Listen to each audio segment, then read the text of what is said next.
So today we are going to move on and have a discussion about graphing rational functions. And we're going to look at what a rational function is, what is a discontinuity within a rational function and how do we determine them, and then how do we determine horizontal asymptotes. So the first thing we have to identify is what's a rational function?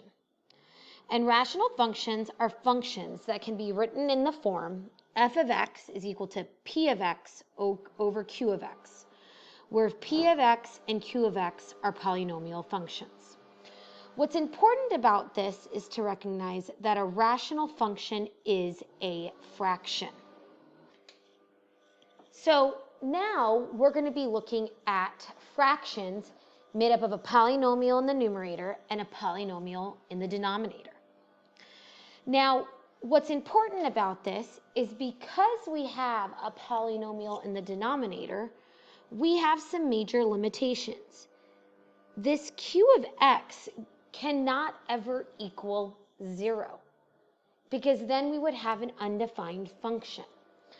And so as a result of that, those limitations are going to play a major role in the domain of a rational function and are going to play a major role in the graphing of a rational function. So let's first talk about how the domain is affected by this limitation. The domain of f of x is always going to be all real numbers except those x values for which the denominator equals 0. So to determine the domain of a rational function, you must identify these exceptions by factoring out the denominator. All right, so let's look at this first example. Y is equal to 2x plus 1 divided by x squared minus 6x plus 8.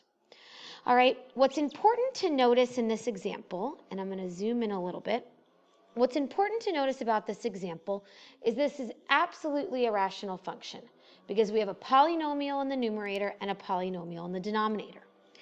And it is this denominator that gives us some major limitations. Okay, we know that x squared minus 6x plus 8 cannot equal 0. It cannot, because that would make our function undefined. So we have to find what x values would make this happen, and we would do so by factoring. All right, so this could be factored into x minus 4 times x minus 2. So we can say x minus 4 times x minus 2 cannot equal 0, which means that x cannot equal 4 or 2, or it would make our function undefined.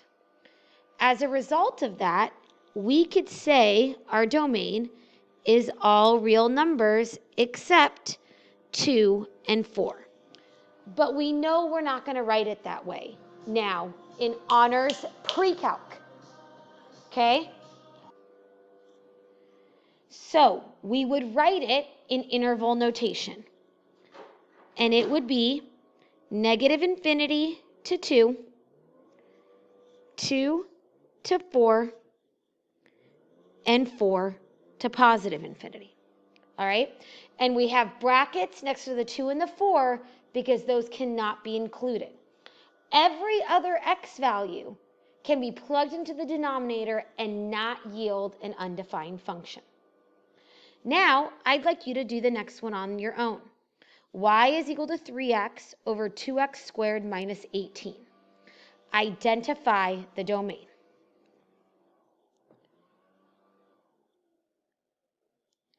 All right, so the first thing we would do is factor out the denominator.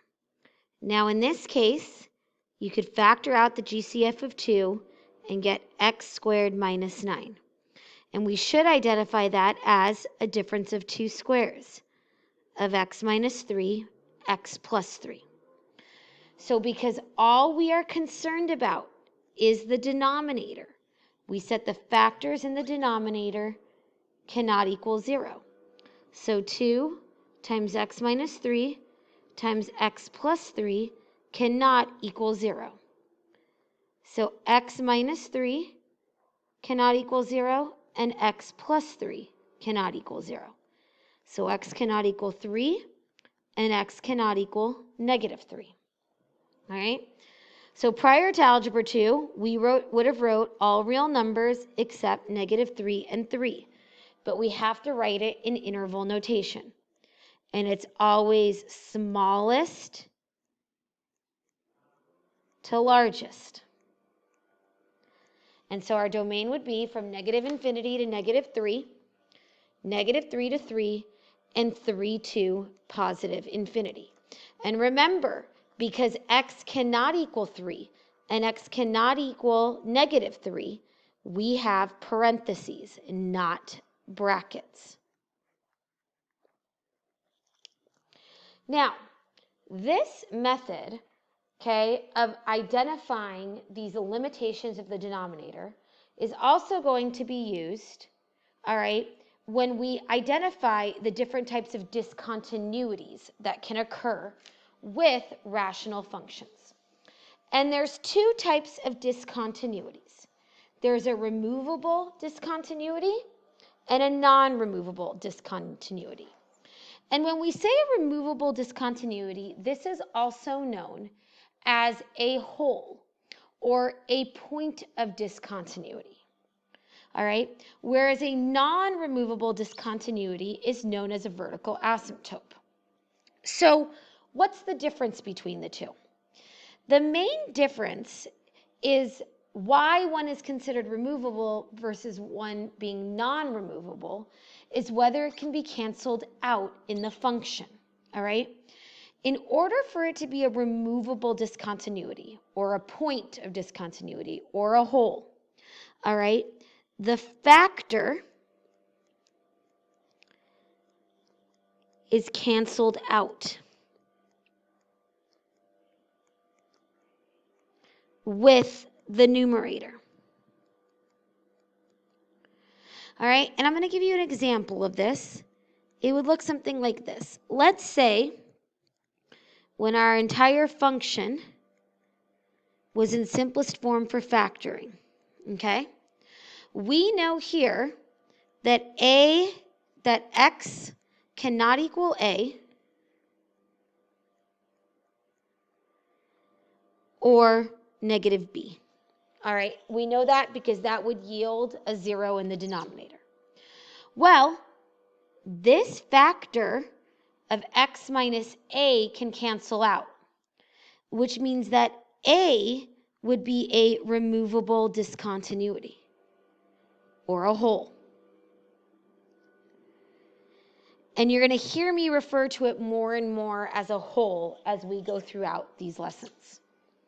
All right, so if the factor can be canceled out with the numerator, it's considered a removable discontinuity, a hole. And really important, these discontinuities are once again due to limitations of the denominator.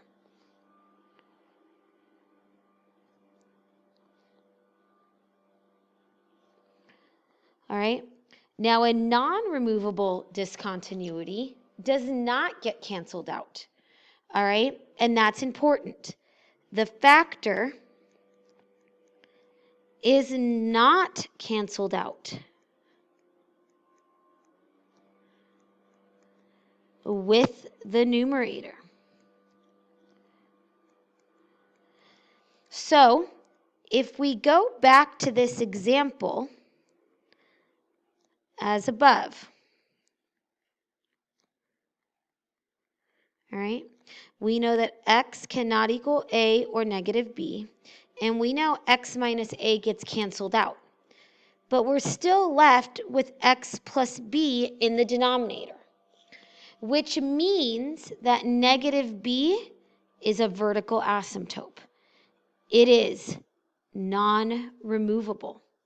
It does not get canceled out. It does not get removed from the equation. That's what makes it a vertical asymptote. And both of these discontinuities are going to affect your graph. So how can we identify these discontinuities? All right, how do we determine them? So the first thing you're going to do is you're going to factor out the numerator and the denominator completely. And by factoring it out, okay, you're going to determine what is removable or non-removable from the denominator. And then depending on that, you're going to label it as a whole or a vertical asymptote. So let's look at a few examples together. Our first example I would like to look at is f of x is equal to x plus 3 over x squared minus 4x plus 3. Okay? So I ask you to determine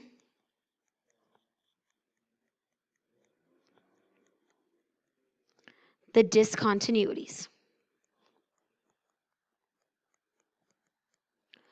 All right, so the first thing you're going to do is you're going to factor.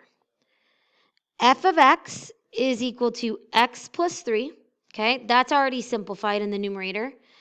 And then you get x minus 1 times x minus 3. All right, completely factored. And we know that x minus 1 cannot equal 0 and x minus 3 cannot equal 0. So x cannot equal 1 and x cannot equal 3, okay? So if I were to ask you the domain, you would be able to write it as negative infinity to 1, 1 to 3, and 3 to positive infinity. These values that x cannot equal are our discontinuities. So we have to determine whether they're removable or non-removable. Well, when you look at the simplified version here, nothing can be canceled out. Nothing can be canceled out.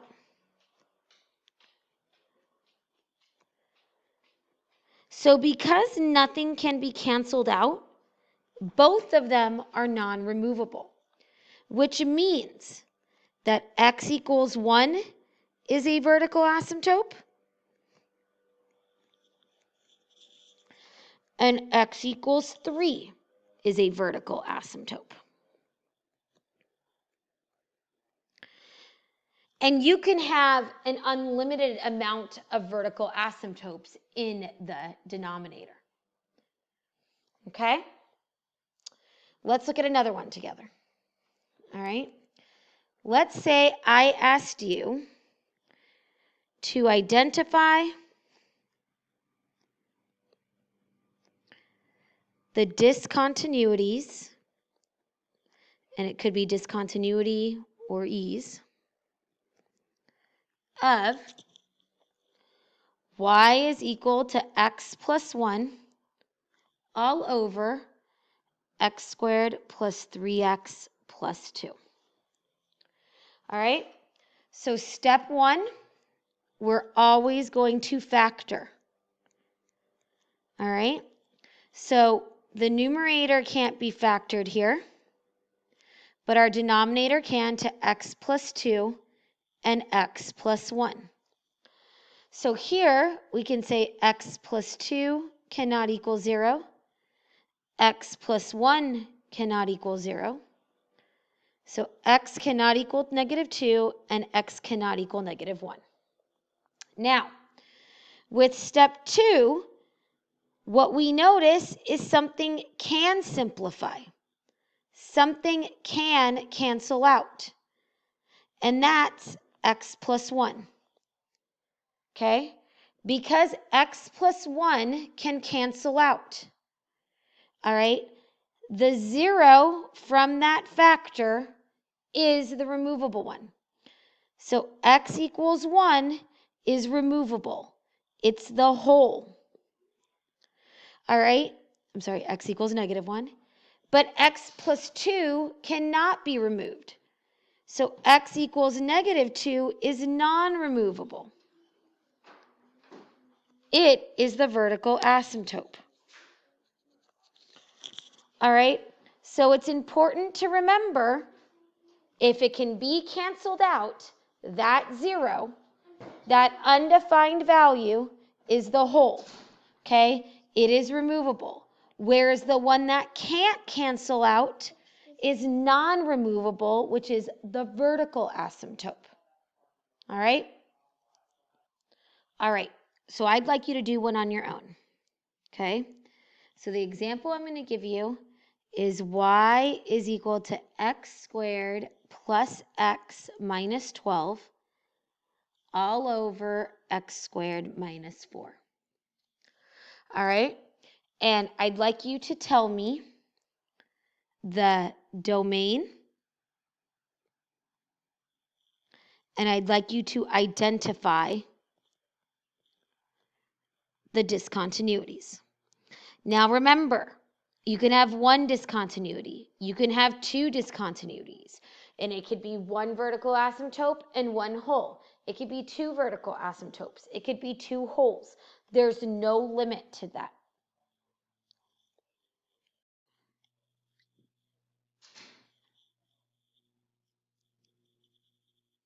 Okay, so the first thing we're going to do, step 1, is factor the numerator and the denominator.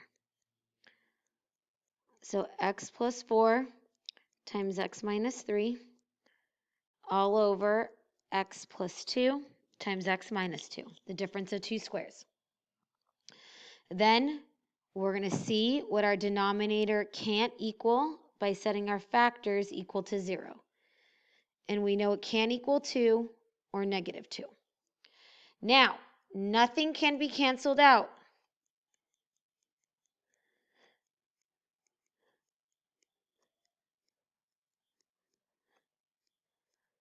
Nothing can be canceled out. So because nothing can be canceled out, all right, we know that both of these values are vertical asymptotes. Both of these values are vertical asymptotes. Okay, I'd like you to do another one on your own. Another one on your own. Y is equal to 3x minus 6 all over x squared minus 5x plus 6. Same thing. Identify the domain and then identify any discontinuities.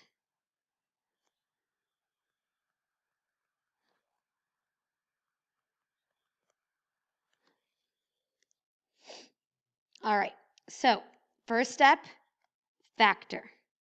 Y is equal to 3 times x minus 2 in the numerator, and then the denominator is x minus 3 times x minus 2. Okay? So we know here that x cannot equal 3 and x cannot equal 2. So our domain would be from negative infinity to 2, 2 to 3, and 3 to positive infinity. All right? Now, what we should notice for this example is that we do have something that cancels out. The x minus 2 cancels out. All right? So it goes like this. Okay? It cancels out, which means because x equals 2 comes from that factor, that is the whole because it's been removed. X minus 3 stays, so x equals 3 is the vertical asymptote. We are going to leave that for today, and we will continue on with graphing next video.